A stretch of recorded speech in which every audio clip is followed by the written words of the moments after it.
The 2022 Grand Valley Masters of Public Health Study Abroad to Sardinia was led by Dr. Renelle Brew with students Julia Brandt, Maggie Carey, Allie George, Lauren Gapp, and Rachel Walsh, and recent alumni Jaylee Brown and Jasmine Mickoff. Our wonderful guides, Simone Scalise and Giovanni Pesela, helped provide translation, transportation, and historical background throughout our trip. We were also accompanied by Joe from the Costa Rica Blue Zone, who guided the previous MPH study abroad trip. Through this video, we wanted to highlight the Power 9 principles of the Blue Zones and describe to you guys how we witnessed them or experienced them within our 10 days in Sardinia. In Sardinia, they are very physically active.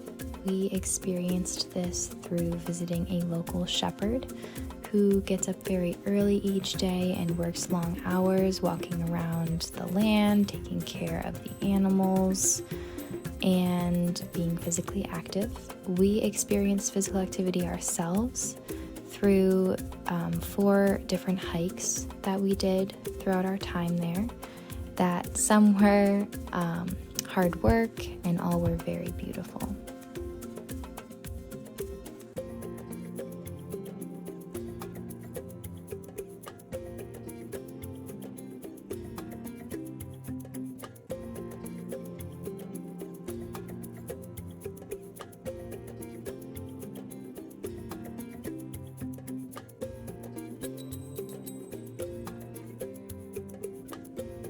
In Sardinia, there is a huge sense of having a purpose. Everything that you do in your life means something. What you do for your career, whether you farm, you shepherd, you own a restaurant, you own a hotel, it is your livelihood. It is your whole entire life.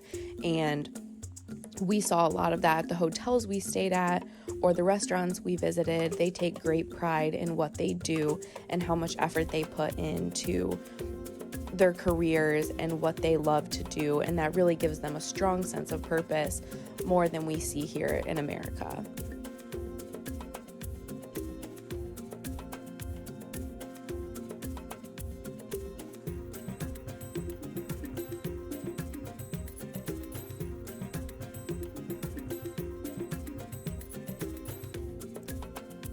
I will be going over downshift and loved ones first from the Power 9.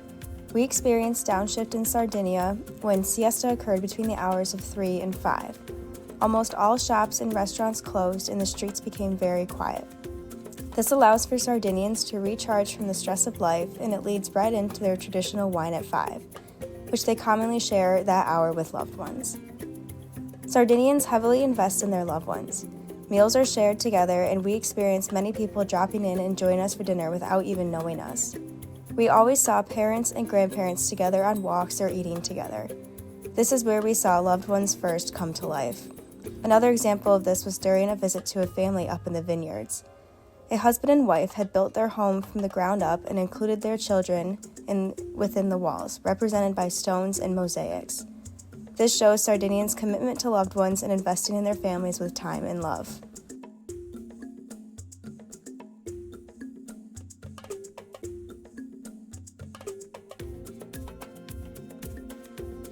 Looking at the plant slant principle, vegetables and fruits are plentiful in Sardinia and are a part of each meal. Thanks to their climate, almost all Sardinian village families have their own garden they harvest from. Our tour guides commented that finding fruits and vegetables in stores within the rural areas can be difficult because it's just assumed that everyone is growing their own. While olives, fava beans, chickpeas, chard, and onions were common in our meals, one thing that surprised us on our trip was how often meat and dairy were consumed in the Sardinian diet.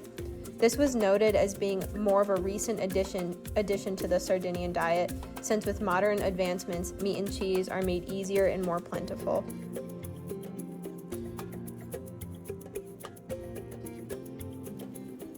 In Sardinia, they do drink a lot of wine, mostly red wine, and Cannonau wine is specific to Sardinia. While we were there, we did drink a lot of wine with nearly every meal, every lunch and dinner. And wine is important to them because it's a time to spend with loved ones and friends and family and have social time. And we received a lot of hospitality in the form of wine when we were visiting.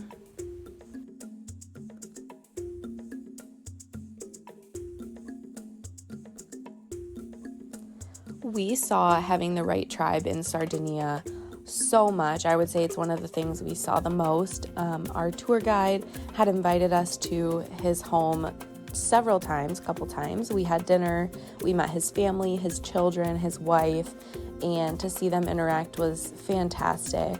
And then we were also taken to one of his best friends' homes, learned about their family, got to talk with them, learn about their history as a family, how they built, the livelihood that they have. And that was such a phenomenal experience for everyone.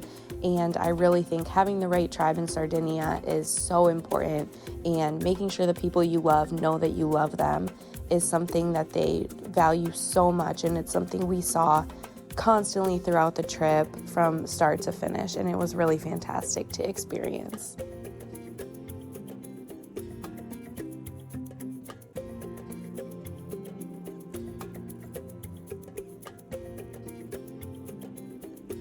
Looking at the 80% rule, while on our trip, we definitely ate many meals more than 80%, but that was mostly attributed to the warm hospitality and celebration.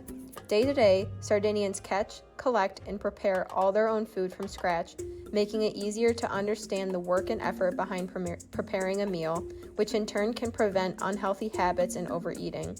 It also gives a sense of pride in what you're making and eating, and we experienced this feeling the night we made pasta from scratch with our Sardinian hosts.